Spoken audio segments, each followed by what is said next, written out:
आरक्षणासाठी आज विविध मागण्या आहेत असं फडणवीसांनी म्हटलंय, पण त्या कायद्याच्या चौकटीमध्ये बसल्या पाहिजे असं फडणवीसांनी अधोरेखित केलंय।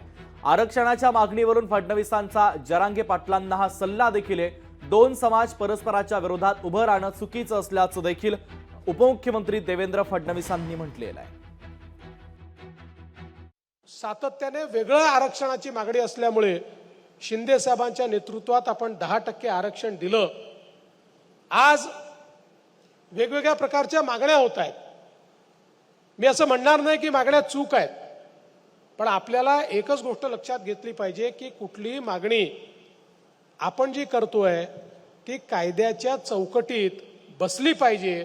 अन्यथा एखादा निर्णय आपण घ्यायचा आणि तो कायद्याच्या चौकटीत बसला नाही म्हणून तो निर्णय न्यायालयाने रद्दबातल करायचा, अशा प्रकारची वारंवार एक प्रकारची पिळवणूक, एक प्रकारची फरफट ही मराठा समाजाची होता कामा नये।